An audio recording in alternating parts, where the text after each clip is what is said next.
It's 4 p.m. and we're bringing you the developing news and the stories behind the headlines. This is Storycon. I'm Patrick Paez, and here are some of the stories we're watching this Thursday, May 30. The alleged gunman in the road rage incident in Makati undergoes inquest proceedings today. On Tuesday afternoon, the suspect shot dead a family driver who was traveling with a woman and a child along the EDSA Ayala Tunnel. The suspect and victim supposedly had a brief altercation on the road before the shooting. The North Luzon Expressway, or NLEX, is implementing a toll hike starting June 4. The toll rates from Balintawak to Marilao, Bulacan will increase by up to 17 pesos. The toll for those traversing NLEX end-to-end will increase by at least 27 pesos. And the new PCSO chairman, Felix Reyes, vows to clear all cases and allegations against the lottery. The Senate earlier probed PCSO over questionable lottery winnings. Reyes was a former president of the Philippine Judges Association and served as acting or presiding judge of several RTC branches. And joining us today are Ana Marie Pamintuan, Editor-in-Chief of the Philippine Star, and Ronald Llamas, our resident political pundit. Happy Thursday, Hi. Ami. Good afternoon, Ronald, Patrick. Ami, you can tell from our headlines, medyo slow political news day. I Yes. wonder if it's the same for the Philippine Star. Oo nga, slow day talaga. Hanggang ngayon, hintay pa namin any big news coming from Singapore. So far, yung sinabi lang ni Gibotio Doro na yung a-attendan nga doon na international gathering ni President Marcos, the Philippines will try to de-escalate tension. So ayan, meron ding report from China, yun namang yung spokesperson ng Foreign Ministry, sabi niya wala naman daw dapat ikatakot. Eto, kung hindi naman daw illegal ang gagawin, hindi naman daw huhulihin ng mga nila. This is about the fishing ban, ha? So Saka we're... yung mga trespassers. Yeah, Kung so- hindi naman illegal, pero siguro we have to define what illegal means exactly. So Ronald, I think we're hearing a lot of cooler heads on this matter in the West Philippine Sea now. Well, yung fishing ban, ginagawa nila yan yearly . At yan ay nagsimula, Yes. May 1 pa . May 1 pa. Ngayon lang naging prominent because of the civilian convoy sa Baho de Masinloc. Pero Kasalanan nyo. yeah, pero the ban started before the civilian May convoy. Matagal na May 1. naguhulihan. Right? Yeah, Oo. huli, hindi huli, no?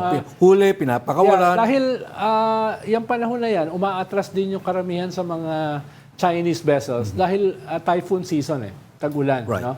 Kaya ang argument ay para ma-replenish daw yung dagat, yung hindi masyado maubos ang mga isda, no, etc. Pero usually, ang ban, ini-impose yan sa atin lang . No? Sa kanila, yung malalaking fishing trawlers, pinapayagan. So medyo onerous para sa atin yung ban na yan. No?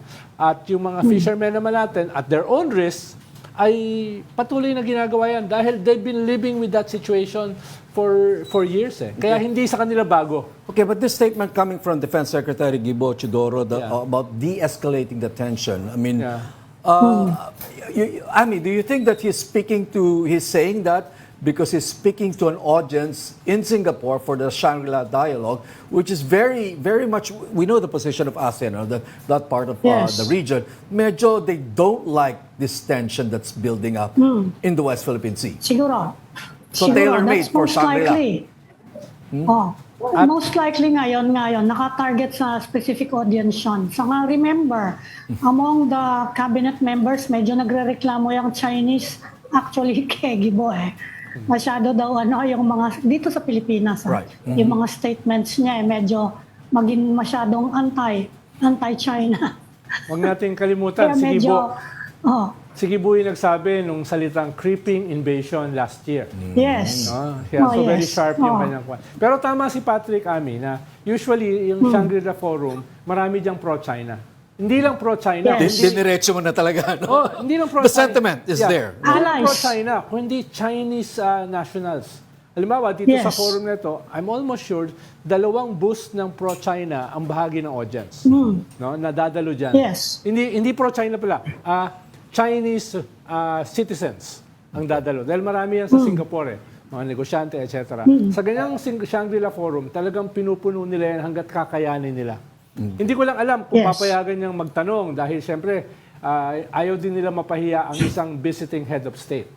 Pero a significant part ng audience are not only pro-China, kundi Chinese citizens. Okay, Ronald, Pero I hate to Ronald, kung cut this gano'n ang discussion. messaging ng Pilipinas, baka naman pwede ngang magkaroon ng de-escalation through the dialogue. After all, it's a dialogue. Yeah. Yeah. Ami, Ronald, tuloy natin itong magandang discussion ito on developments in Shangri-La and the Shangri-La Dialogue in Singapore. On the meantime, we have Senator Coco Pimentel on the line to give us some updates on the divorce bill in the Senate. Yes. How it's going to, well, whether it's going to weather the Senate or what. No? Senator Coco?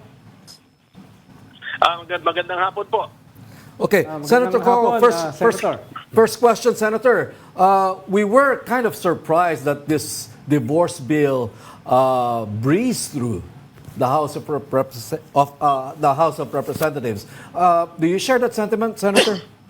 Excuse me. We would have expected longer debates given the close fight in the vote results.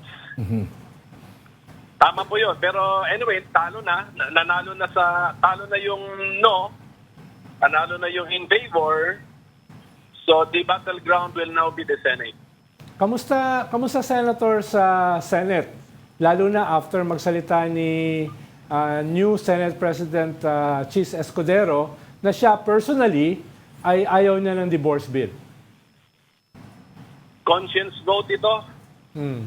So it doesn't matter kung Senate President na nagsasabi, I do not think automatic yung mga sumuporta sa kanya ay susunod sa kanya. This is too personal an issue. So kanya-kanyang boto po ito. Okay, Senator, on our screen right now, we're seeing a scorecard of people or senators in favor and against the divorce bill. On quick glance, mukhang mas nakakalamang yung mga anti. Well, yung survey ni Senator Jinggoy, almost half of the Senate, 50-50 halos eh. So if that should be the representative positioning, so we also see a close fight in the Senate. Okay, we're seeing your name. I'm seeing your name on the anti-column. Is this your sentiment? Is this a correct sentiment, Senator Pimentel? I based my reply to the survey not by Jinggoy, survey by someone else, based on what I have read in the news reports. So it's not really yet a word by word study of the House bill. Okay. But Senator. I find the grounds too liberal. Too liberal. Okay. Senator, merong proposal naman yung mga pro-divorce sa House. Si Congresswoman Janet Garin, sabi niya, kung hindi daw papasa yung divorce, gawin na lang libre ang annulment. Ayun. What do you think of that proposal? Pag sabi kasi gawing libre ang annulment, docket fees kasi yan sa korte. That's already in the judiciary na po yan. We can make an appeal, but we cannot force the Supreme Court to revise or amend the rules of court, especially the schedule of docket fees. Okay, Pero mas madali siyang gawin, di ba, Senator? If it's by way of reforms to make it easier to dissolve marriages, mas madali actually ang route na yan. Yes, pwede. Pero pwede natin pag-aralan eh. Ang naisip ko, meron na tayong annulment which dissolves marriage. Meron tayong separation which does not dissolve the marriage. The married couple to live away from each other.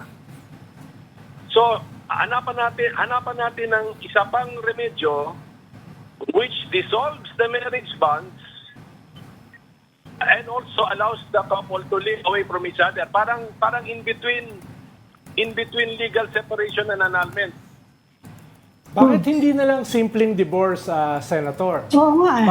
Para mas simple at affordable at mas protektado ang mga kababaihan. Because a divorce bill, Yes. na tayo lamang ang walang divorce sa buong mundo na bansa, is basically for women. It's basically human rights Yes. issue.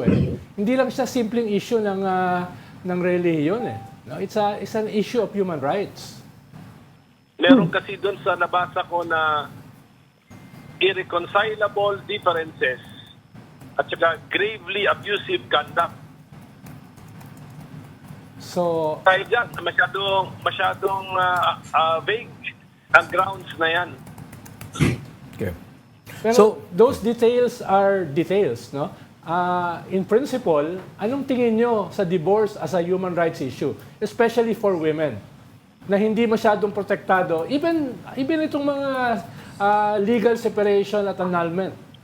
Dahil, halimbawa, annulment, napaka-expensive niya at napakahaba ng proseso. Tandaan natin na kung meron tayong divorce, it will still be a court proceeding. So kung ang problema mo yung gastos, ganun din yun. Unless the Supreme Court cooperates by revising the schedule of docket fees. Diba? So ayusin natin yan. At saka, pag masyadong madali ang grounds, irreconcilable differences, gravely abusive conduct, pwede rin magamit against women yan, ha? Pwede rin kawawa ang mga babae, ha? Dahil lalaki naman ang gusto mag-divorce. Napakadali. Yes, pero pag nakipag-divorce yung lalaki, may karapatan na may iwan sa babae. Merong alimony, may mga hatian, etc. No? So, kung ang lalaki ang gagawa niyan, at his own expense, at his own risk.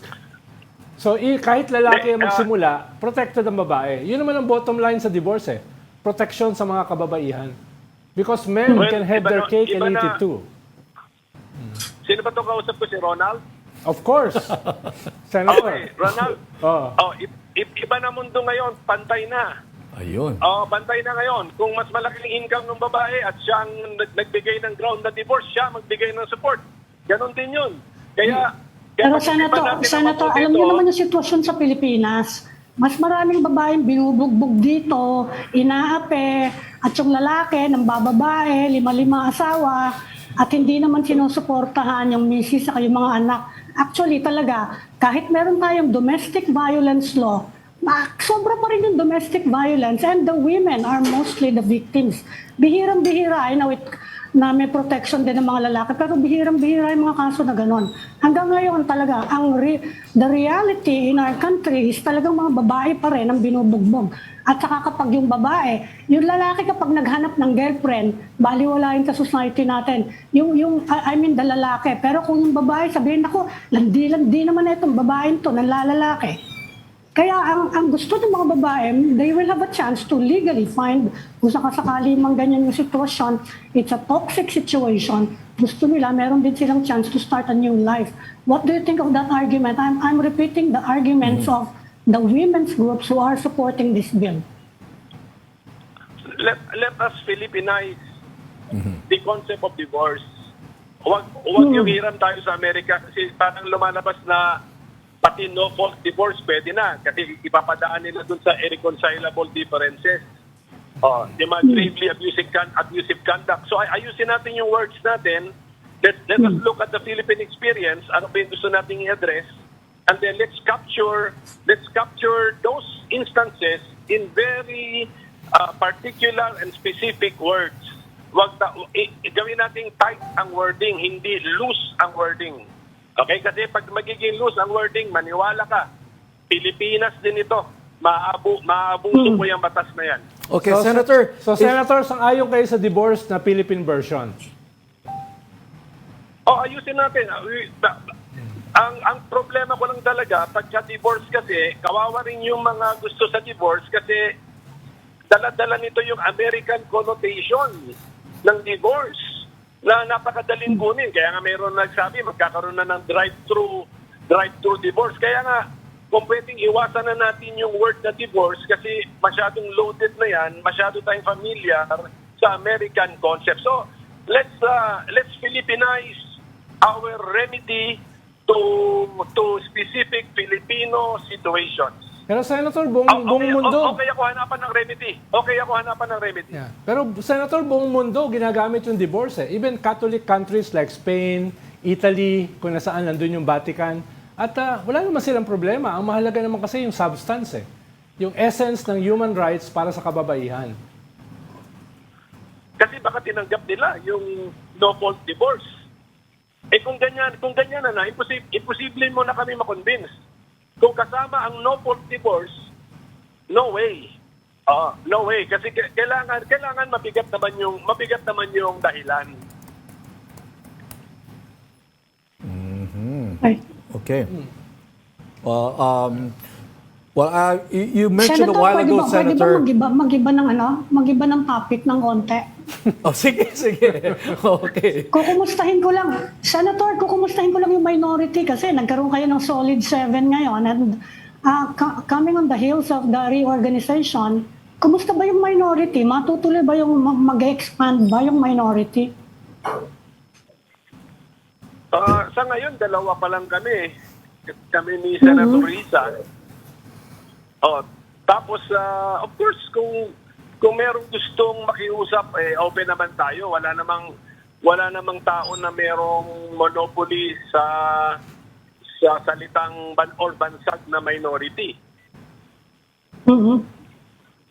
Wala naman nag-approach sa inyo, Senator. Among we know who the solid 7 are.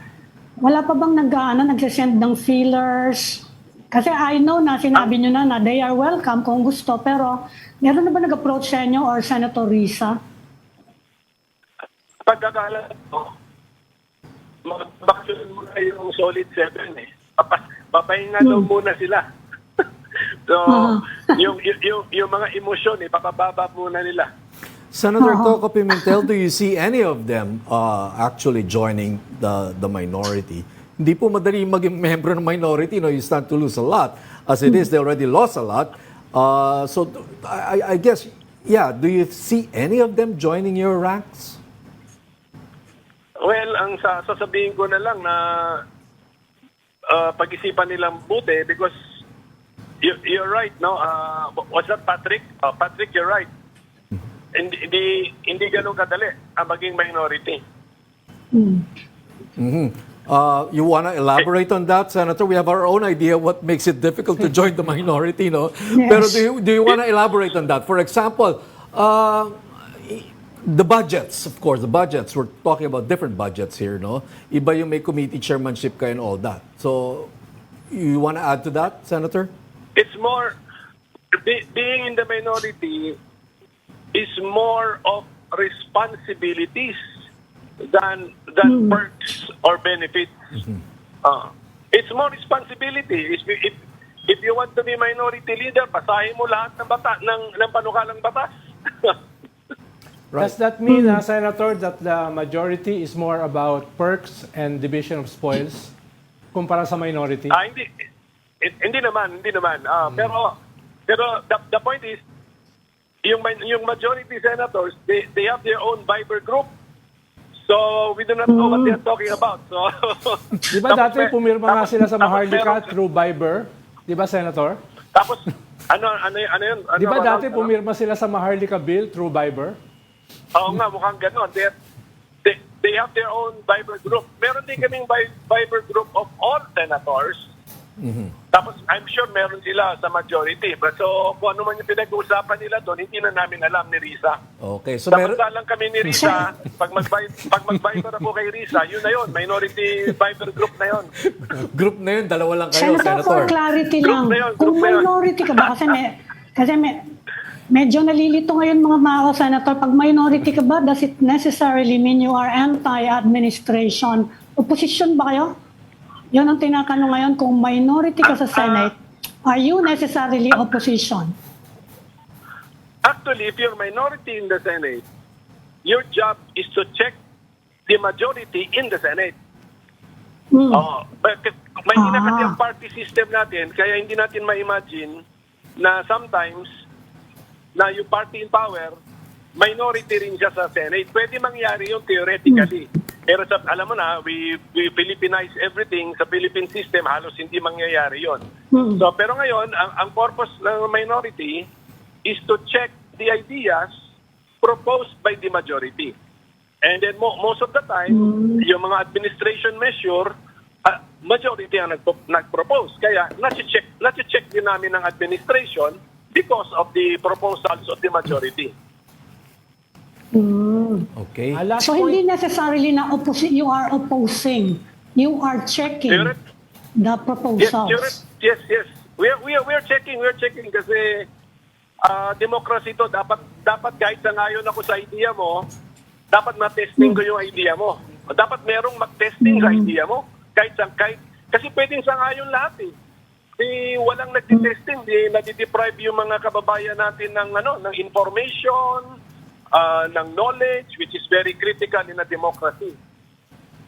Last point on the divorce, Senator, no? So ang hatian ngayon sa Senate is basically along gender lines. No, dahil almost all the women except one ay nagpo-propose ng divorce bill at sinusuportahan 'yon. 'Di ba? Halos ganun ang hatian ngayon sa Senado, gender. Well, kasi anim lang yata ang female members namin eh. Yes. So, mahirap sabihin 'yon. Basta 5 of the 6 may be in favor. So, but wala pang debate. So, baka ma-point out natin kung anong laman ng bill, paano ba posible ma-improve yan, baka magbago nga ng anyo, baka maka-invento tayo ng ibang remedyo. So, who knows? Tignan natin. Okay. Thank you, Senate Minority Leader Coco Pimentel. Thank you for your time. Thank you, Senator. Thank you, Senator. Okay, down south naman, religious groups are standing by the fight against divorce. Issue pa rin doon yung divorce. And they said they will remember those who voted for and against it, and payback could be on election time. This midterms on 2025. Let's get the details from One News Cebu desk and Freeman editor Dale Israel. Dale, so divorce is heating up there. Huh? Yes, Dale. Yes, may hapon, Patrick, Ami, and Ronald. Gandang hapon, Of course, Dale. Mukhang maganda ang mga nangyayari dyan sa Cebu ngayon. Very interesting times here in Cebu. The religious groups here actually have intensified their campaign against the divorce bill. Just what Patrick said, they will remember the names of the congressmen who voted in favor of the bill. There are no block voting for Catholic Church, but the group said they will be campaigning against the Solons who voted in favor of the bill in the next election. We're talking here about the Archdiocese of Cebu's Commission on the Laity. These are composed of church volunteers, religious organizations, and church workers. And according to the chairperson, Febarino, the fight is not yet over, and they will still campaign against the divorce bill, especially here in Cebu, which they call as the cradle of Christianity. And then they will have this information drive at the parishes and the barangays, and just to show to the Cebuanos that the evils now of what the divorce would bring to the families. And then there's Cebu Archbishop Jose Palma was not in the press conference yesterday because he is out of the country as of the moment. But according to the groups, they have the permission of the Archbishop of Cebu to go ahead with their campaign against divorce. Okay. Back to you guys. Ron? On a different note, Dale, no, dahil yan, expected naman sa Cebu yan, very religious yung Cebu, very Catholic. I heard a strange proposal coming from former Cebu Mayor Tommy Osmeña from BOPK, offering to team up with Gwen Garcia against former Cebu Mayor or still Cebu Mayor Rama na suspended, na siya ang magiging vice mayor, no, si BOPK head Tommy Osmeña. Sumagot na ba si Governor Gwen Garcia dito sa kanyang proposal na traditionally magkalaban yan, di ba? Yes, yes, that's correct. Both Gwen Garcia and former Mayor Tomas Osmeña are arch enemies Yes. for the longest time, and and this actually came as a surprise when former Mayor Osmeña said that he is willing to become the vice mayor of Governor Garcia should the governor decide to run for mayor against Mike Rama. According to Tommy, he said that he will support anyone who will fight against Mayor Rama. But I'm sure Governor Garcia knows about this, but the governor has not made any reaction on this. And what we know is so far is that Governor Garcia will seek re-election as governor of Cebu. Okay, interesting developments in Cebu. Dale, no? kumusta naman si Mayor Rama ngayon? 6 months siyang suspended and it's only preventive. Pwedeng maging ano yun, mag-extend yan all the way to the elections. What's he doing Yes. now? Mayor Rama is expected to be in Russia. She is supposed to go along with a delegation from Cebu City to Russia for a sisterhood pact with Vladivostok in Russia, but I'm not sure if that will really push through for him because he is suspended. But he said in an interview with reporters here that he will just use his own funds and still go to Russia for the sisterhood pact with Vladivostok in Russia. And also, Mayor Rama is currently issuing statements through Facebook, and he called up and he said that Governor Garcia was lying when she said that when he used his name to be the reason why she left the PDP Laban. Mayor Rama claims that it was the statement of the governor leaving the party was a day after she was asked to explain about a case that Rama filed at the office of the president. Mabait si Dale, Ami, dahil yung statement ni Rama mas matalas di ba, Dale? Mas personal yung banat niya kay Governor Gwen. Nabasa Actually, ko. there's a lot of name calling. There's a lot of name calling on the statement. Yes. I don't know if we can say it on air. Pero Dale, is Mayor Rama sticking it out with PDP Laban? With PDP? The party of Yes, President Duterte? Yes, Mayor Rama is picking up with PDP Laban of former President Pero Duterte. Dale, marami doon sa mga councilors niya, iniwan na siya, di ba? Yes. Marami sa mga councilors ni Mayor Rama ang inabandon siya at talagang na-split ng husto yung kanyang political party. Yes, in a way, but they're not really signified that they are already in the opposition against the Rama camp. But by the way we see the moves of Vice Mayor or the acting mayor Raymond Garcia and the other councilors, they are investigating the funds that have been proposed under the Rama administration. Like, for example, they are now canceling this purchase of around 20 million worth of portalets for the Palarong Pambansa, which is actually a proposal that was approved during the administration of Mayor Rama. Can we go to the neighboring island naman, Dale? Yeah. Bohol. Bohol. Have you learned about the Bohol governor has been suspended? The last time we were asking what party affiliation, but Ronald corrected me and said that the right question should be what's the Relationship. what's the personality loyalty kumbaga ng Bohol governor.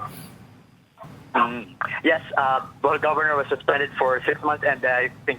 And he told reporters that he will not be fighting off or he will not be filing an appeal on the suspension order against him. And he said he will just accept it.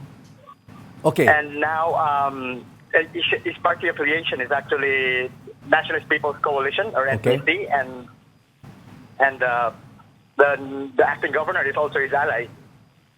The acting governor is okay. Okay. But he is identified more or less with what? With who? What we saw is usually he is with he's constantly Senator Jaime Marcos is constantly visiting him, and then he also joined this Maisog rally of the Duterte. Okay. Okay. Yeah. So enough Dale, said. Dale, Yeah, kamusta yung yeah, dynamics? Dale, Okay. kamusta yung dynamics between the Garcias and Sara Duterte?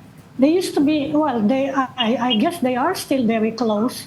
Pero paano ngayon yan? Kasi nagdidistansya yung mga sila governor from the Duterte camp. Paano na si VP Sara, yung ties nila? Yes, I personally asked during the press con to Governor Garcia. I asked her if what will happen to her relationship with the other members of the PDP Laban, specifically the Dutertes, Yes. and he said there will be no changes as to the relationship with other members of the PDP Laban, and she also said that she has no plans of joining other national parties as of now, and she will just step back and focus on the One Cebu party. It's actually a COMELEC registered party in Cebu, which is Okay. about 95% of the elected officials here. Okay. Thank you very much, Dale Israel. Thank you, Dale. Thank you, Kaya Dale. salamat. That was Dale Israel, One News Cebu desk and also editor of the Freeman. Okay, still on the divorce bill in the Senate, we have another senator joining us today, Senator J.V. Ejercito on the line. Senator. Senator? Yes, good afternoon. Yes, Yeah. good afternoon, Hi, Senator. And Ami. Good afternoon, Ami, and Secretary Ronald. Good afternoon, Senator. Hi. Okay, first question. Ako na. Senator, we did a scoreboard of the senators on the divorce bill and we're counting you dun sa pro-divorce. But it seems like you don't have the numbers to get this thing passed. Well, we all know for a fact that the divorce divorce bill has been very controversial. And of course, I have to be honest that I am leaning towards approving it, the divorce, but I still have to weigh everything, no? Because I should have Catholic. I'm a Roman Catholic. I was also raised in a Jesuit institution, and the church is very much against. But I just want to make sure that all the safeguards will be in place to make sure that it will not be that easy, no? Because although we believe in the sacredness of sacrament of matrimony, but I have known a lot of people whose marriages were not successful to the extent that one is abused physically and even emotionally, and I believe that nobody deserves to be miserable in life. So that's the reason that I am leaning towards it, because I really just want to give second chances and everyone deserves to be happy. Okay. Senator, dun sa mga for now na anti, meron ba kayo na-identify na mga soft na anti? Yung ibig sabihin, pwede pang makumbinse nung mga pro. At gaano karami yon? Well, alam niyo, ito naman demokrasya. That's why we have to, although I am really already on pro, but we still have to weigh everything to make sure that all the safeguards are there. No, ilalagay po natin, dapat siguro talagang extreme circumstances lang that one couple will be able to get a divorce na talagang physically, psychologically, emotional abuse. So, that's the beauty of democracy. Both sides have to be heard. And yan naman po ang karakter ng Senado. Talagang lahat binubusisi, no? Para arrive at the right decision. Senator, you've seen the House bill. When we talked to Senator Coco kanina lang, sabi niya, ang objection lang naman daw niya, masyado daw broad yung mga basis for divorce. Do you share that view? And anong remedyo, pwede naman daw remedyohan nyo na i-reward para medyo restrictive ng konti yung mga grounds for divorce? What do you think of that observation?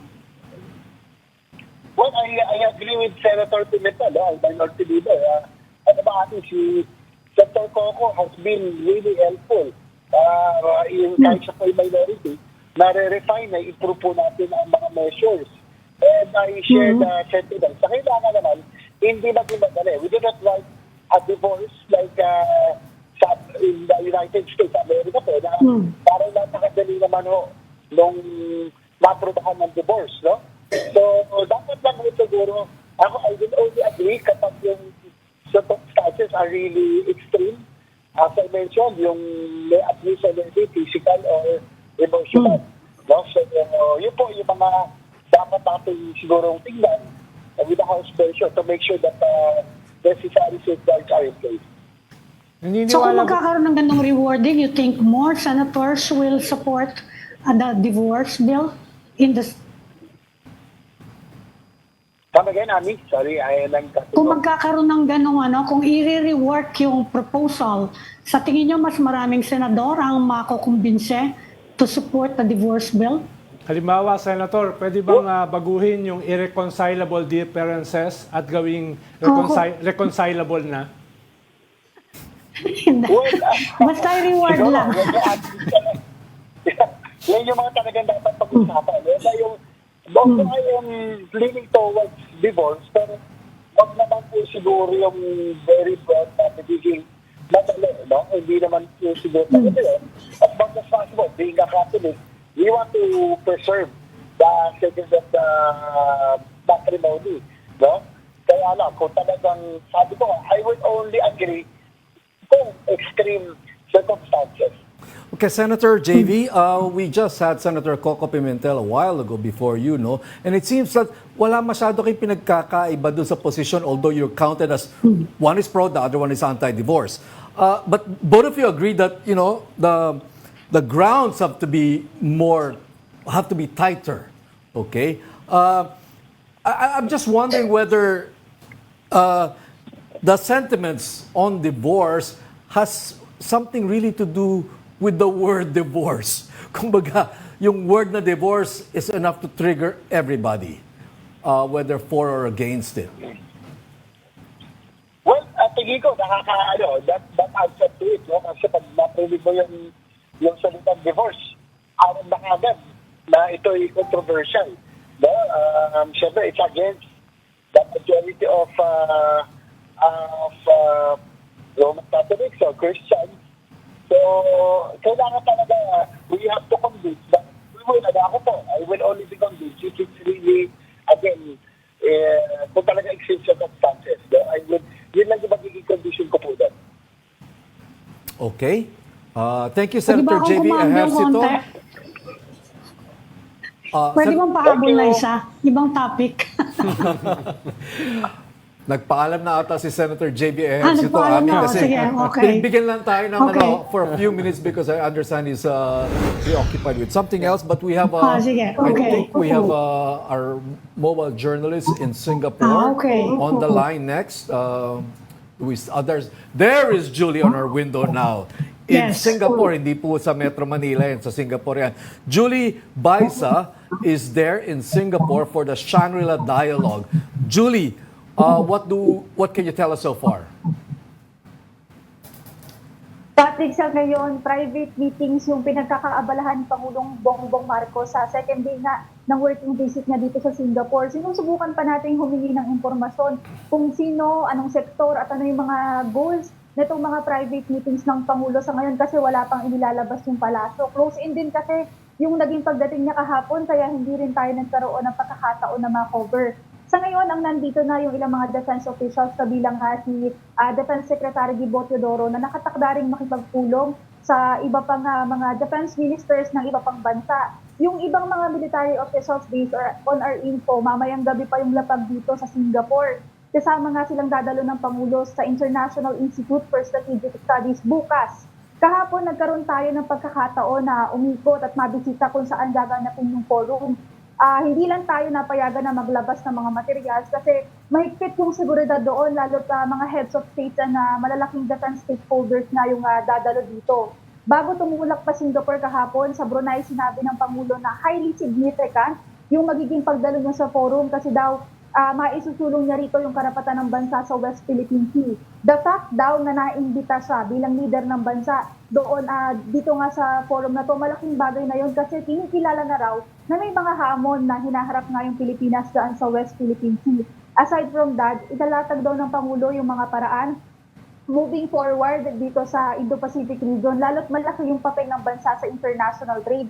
Sabi niya dati daw kapag sinabing West Philippine Sea, Southeast Asia, at saka Indo-Pacific region lang yung pinag-uusapan. Pero ngayon daw, dahil nga malaki yung ginagampanan niya sa international trade, global economy na daw yung involved. In-announce din ngayong hapon ng IASS na aside from PBBM, magsasalita sa forum si U.S. Secretary of Defense Lloyd James Austin III. Nakaschedule siya on Saturday, June 1. Sa kaparehong araw, magsasalita rin si Indonesia President-elect Retired General Prabowo Subianto.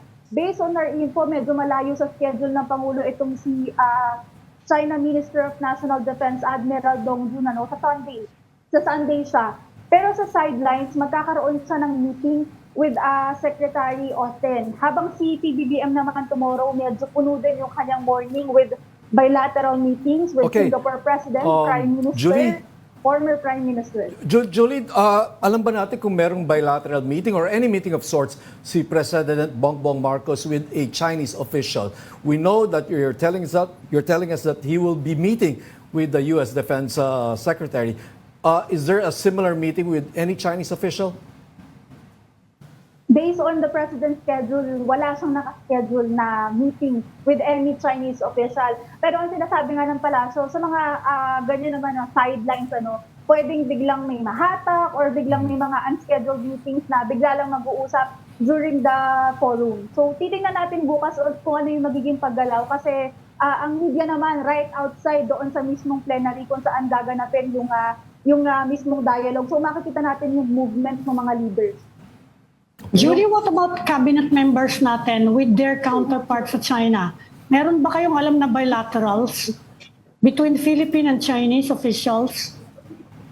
Walang announcement ng mga kung sino ang makakausap ng sino. Ang sinasabi lang nila, si Gibo and si Secretary Manalo, may mga makakausap sa sideline. So, hindi inaanunsyo kung sino ba yung mga makakausap. Pero later, magkakaroon tayo ng, hopefully, ng pagkakataon na makausap si House Speaker Romualdez kasi kanina si Secretary Teodoro medyo nag-decline siya for an interview. So, titingnan natin kung ano yung mga makukuha nating information from House Speaker Romualdez tungkol dito sa mga possible meetings.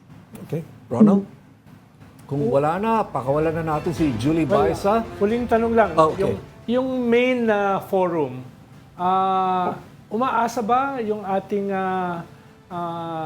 Philippine delegation na pwedeng magkaroon ng hostile part yung audience?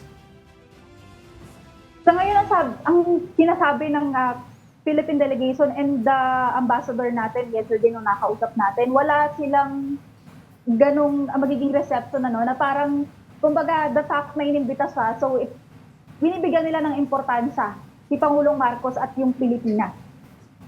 Okay. Yung meeting with the Filipino community, Julie, may anong latest doon? Meeting ni President Marcos with the Filipino community. Mukhang walang magiging meeting kasi kung masusunod yung schedule ng Pangulo, pagkatapos ng IISS dialogue at ilang mga meetings possible sa sideline, uuwi na siya diretso sa Pilipinas. So yung the usual PhilCom meeting at saka yung kapihan with media, hindi na mangyayari kasi meron na rin schedule sa Sabado ang Pangulo dyan sa Pilipinas. Okay. Maraming salamat, Julie Baisa. Thank you, Julie. Maraming salamat, Julie. Okay, that was Julie Baisa, our mobile journalist covering the Institute for International and Strategic Studies. Shangri-La Dialogue in Singapore. Very important, because we have President Marcos there speaking before a mix of defense and security and foreign geopolitical experts. U.S. Defense Secretary Lloyd Austin will be attending, I understand. We all know naman nasa flashpoint ng Pilipinas. So I guess the President's speech will be very much anticipated in this dialogue. At saka crucial yung Singapore parang nag-aakyan like a fulcrum sa ASEAN, na malapit sa US, malapit sa China, Right. Minsan seasonal yung kanino siya mas malapit. Kaya interesting na panoorin yung role, lalo na with the new Prime Minister Lawrence Wong. Yeah. But I understand during one of those forums in Singapore by the outgoing Prime Minister Lee Hsien-loong, Yeah. medyo critical siya dun sa nagiging posisyon ng Pilipinas na masyadong nira-ratchet up itong tension in the West Philippine Sea. At least, that's how they see it. Ganun. Yes. Oo. Pero ayun nga, sabi ko nga seasonal eh. Seasonal. May season na anti-China sila, may season na medyo critical sa US. No? Tingin ko yun talaga yung role ng fulcrum eh. Na hindi mo ma-predict kung saan pupunta. Depende kung ano yung climate. Why can't the Philippines take that kind of a position? Well, we don't have the banks Singapore has na maraming pumapasok na. That's been said a lot, Ronald. We don't. Our defense capability is not sufficient. And you're telling us now na wala tayong pera masyado. Our economic status is not that great. But at the same time, we see the rest of the neighbors, our other neighbors like Vietnam. Sabihin na natin nakakaangat ng konti ngayon sa atin ng Vietnam. But they're able to step aside from what appears to be a superpower contest in this region. So, well, nagbabago. Binabalanse nila. Nagbabago dahil for the first time, nagkaroon lang strategic treaty ang Vietnam with the US. Ngayon lang nangyari yan. Yung sa Malaysia naman, nung si Mahathir ang presidente, ay very anti-China. Nung si Anwar ay biglang nagbago. So, but Anwar is very critical of the Philippines Kaya tayo policy. yes, dahil si inaaway Anwar kasi is ng pro-China China. ngayon. Dahil marami siyang hinahatak na investments. Nung panahon ni Mahathir, ay yung mga investments ng kanyang predecessor ay nireject niya. Na tingin niya masyadong pro-China. Yung kanyang finance minister nga, si Lim Guan Eng, ay naban sa China. Dahil siya yung parang bad cop. So you could argue na ganun din sa atin, in the Philippines. Nagbabago yung... Nagbabago rin. Duterte was leaning Vietnam. towards China. Yeah. Now, this administration is Yes. leaning more towards the U.S. Yes. So magbabago Pero rin. mas sensitive sa atin ang China because we are a US treaty ally eh. Yun. Yes, may That's- mutual that's- defense And- treaty. That's what And, complicates the matters, right? Yes. At maritime, ang tingin nila we are being used as by the US. In fact, may mga nagsabi na sa akin yan eh. At saka- na Chinese officials. Sabi nila sa akin, what will you say if I tell you, mataas na official to ng China. What will you say if I tell you na we think you are bullying us? That you are being used. No, the Philippines is being used by the US to bully us. Yan yung isang That's feeling sa actually, Beijing, which I think persists. Yeah. I mean, Pero- it's actually contained in every statement that the Chinese government issues in relation to the West Philippines. Ang isang major na kaibahan natin with the ASEAN countries, nasa atin yung mga artificial islands ng China eh. Yes. Nandito yung mga artificial islands ang Singapore, wala naman silang maritime dispute with China. China. China eh. Singapore, Malaysia. Meron siyang reclamation Yeah. ng Singapore. Dito sa atin nandito Yes. eh. At nagsimula yung reclamation na yan Nandito. before EDCA. No, nagsimula yung reclamation Yes. before EDCA. Long before. EDCA was a reaction Long to before. that. No, yun yung kaibahan. So, kailangan balikan natin yung Saka yung kasaysayan. Vietnam, eh. they've had a shooting war with China, remember? Yes, Nagkaroon na sila ng ganon. 84 Vietnamese Navy ang namatay. Yes, at umurong ang China, remember? Yeah. At Ang sa, China at ang sa nag-withdraw. Indonesia, pinapasabog nila yung mga Yes. poachers, yung mga fishing vessels ng pinapalubog. China. Pinapalubog yung mga literally pinapasabog, no? Para hindi na bumalik. So iba Yes, yung mas iba malakas yung yung mga bansa. nila, yung Iba-iba response dynamics. nila actually. Yeah. Pero sa atin lang merong artificial islands. Yun yung problema. Yun ang problema. Okay. Okay, anyway, thanks for joining the Storycon today. Ami Pamintuan, Editor-in-Chief of the Philippine Star, and our resident political pundit, Ronald Llamas. Thank you. Happy Thursday! Happy Thursday. Join us again tomorrow at 4 p.m. for the Storycon. I'm Patrick Paez. VR1 News, all sides, all the time.